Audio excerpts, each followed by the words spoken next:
Sebagai pemimpin sekolah, Anda pasti tahu ya, perubahan itu ya konstan. Selalu ada yang baru. Tapi, gimana kalau perubahannya itu bukan cuma sekedar tambal sulam aja, tapi benar-benar sebuah transformasi total? Nah, inilah yang mau kita bedar bareng hari ini. Pembelajaran mendalam. Ini bukan metode baru loh. Ini cara baru untuk menjadi sebuah sekolah. Pertanyaan ini penting banget. Kenapa? Karena pada akhirnya transformasi ini nggak akan jalan kalau bukan Anda yang pegang kemudi. Kepemimpinan Anda itulah mesin utamanya. Oke, kita mulai ya. Oke, sebelum kita lanjut ada satu hal yang perlu kita luruskan dulu. Pembelajaran mendalam itu bukan sekedar program tambahan ya, bukan sesuatu yang kita taruh di atas tumpukan kerjaan yang udah ada. Bukan, ini soal mengubah DNA sekolah Anda. Benar-benar menggeser budaya, kepemimpinan, sampai praktik belajarnya secara mendasar. Oke, ini dia agenda kita hari ini. Anggap aja ini peta perjalanan kita ya. Pertama, kita mulai dari fondasinya. Terus kita lihat peta jalannya yang punya 3 fase. Habis itu kita pilih alat analisis yang pas. Dan yang paling penting nih, kita akan belajar gimana caranya memetakan kekuatan yang sebetulnya udah Anda punya. Siap? Nah, sama kayak perjalanan lain, ya persiapan itu kuncinya. Kita nggak bisa dong berangkat tanpa bekal yang cukup. Jadi, yuk kita periksa dulu 5 fondasi esensial ini. 5 hal ini yang bakal nentuin apakah transformasi di sekolah Anda nanti berhasil atau justru sebaliknya. Coba deh perhatikan gambar ini. Metaforanya keren banget kan? Kelima kondisi ini tuh kayak 5 jari di tangan kita. Mereka nggak bisa kerja sendiri-sendiri. Semuanya saling nyambung, saling nguatin. Persis kayak jari-jari yang kerja bareng biar bisa ngegenggam sesuatu dengan kuat. Fondasi nomor 1, visi. Eits, tapi bukan visi yang cuma jadi pajangan indah di dokumen akreditasi ya. Bukan. Ini visi yang hidup. Visi yang dipahami sama guru, murid, bahkan sampai petugas kebersihan. Visi yang jadi kompas buat setiap keputusan yang diambil di sekolah. Berikutnya, ini soal peran Anda sebagai pemimpin. Ini udah bukan lagi ngomongin manajemen biasa. Anda ditantang jadi 3 peran sekaligus loh. Pertama, jadi visioner yang bisa ngasih inspirasi. Kedua, jadi ahli pembelajaran yang benar-benar peduli sama apa yang terjadi di dalam kelas. Dan ketiga, jadi pemimpin yang lincah, yang adaptif sama perubahan. Fondasi ketiga, ini soal budaya. Coba deh kita renungkan, guru-guru di sekolah Anda itu kerja bareng nggak sih waktu ngerancang pembelajaran? Murid dan orang tua, apakah mereka dilihat sebagai mitra? Soalnya, budaya kolaborasi yang kuat inilah yang jadi mesin penggerak utama dari semua perubahan ini. Tentu aja, jantung dari semua ini ada di ruang kelas. Apa yang terjadi di sana? Kita ini lagi ngomongin semacam revolusi kecil loh.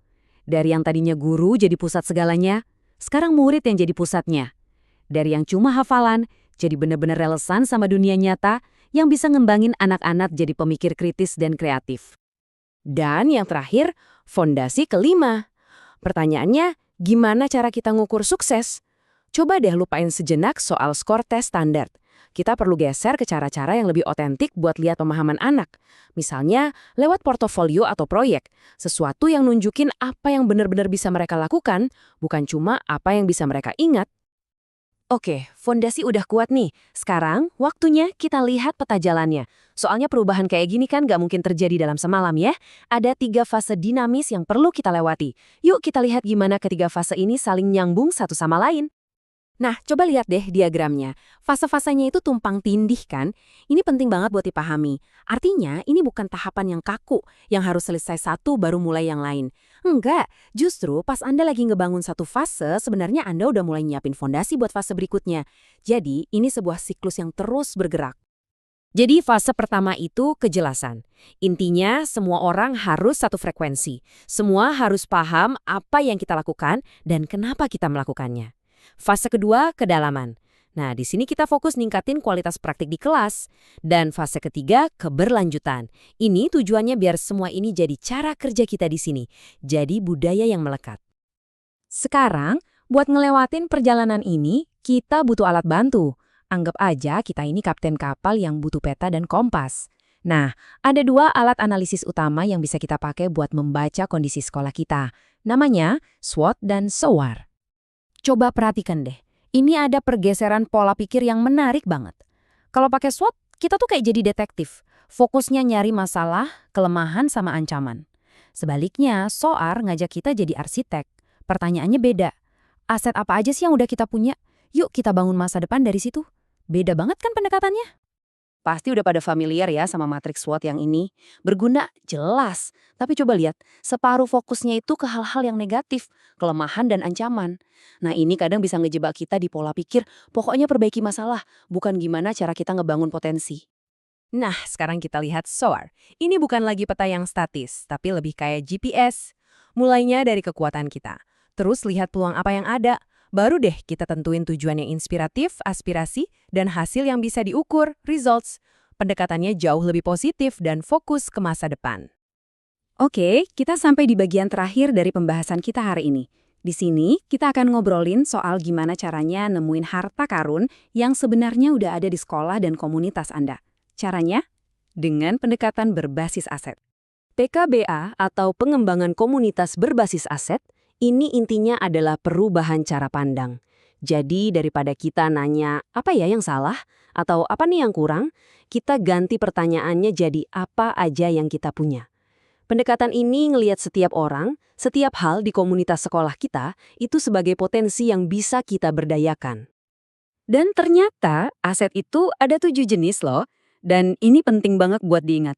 Aset itu bukan cuma soal uang atau gedung. Bukan. Aset itu bisa berupa keahlian unik seorang guru, jaringan komite sekolah yang solid, bahkan tradisi lokal yang bisa kita pakai dalam pembelajaran. Luas banget kan? Nah, ini contoh yang konkret banget gimana kita bisa gabungin PKBA dan SOAR. Jadi pertama kita identifikasi dulu aset modal manusia yang kita punya. Misalnya guru yang jago IT. Habis itu kita pakai kerangka SOAR buat ngerancang gimana caranya aset ini bisa ngebawa kita ke hasil yang kita mau. Praktis banget dan yang penting positif. Pada akhirnya, semua ini kembali ke satu kebenaran yang sederhana, persis seperti yang dikatakan di kutipan ini. Transformasi yang sejati itu nggak bisa diimpor dari luar. Dia harus tumbuh dari dalam, dari kemampuan kita sendiri untuk nemuin dan ngebangun kekuatan dan aset yang udah ada di sekitar kita. Jadi, setelah kita bahas semua ini, pertanyaan terakhir dari saya bukan cuma pertanyaan, tapi juga ajakan buat bertindak. Coba deh sekarang pikirkan tentang sekolah Anda. Dari 7 aset yang tadi kita bahas, kira-kira aset mana yang paling siap untuk Anda gerakan pertama kali untuk memulai perjalanan transformasi ini?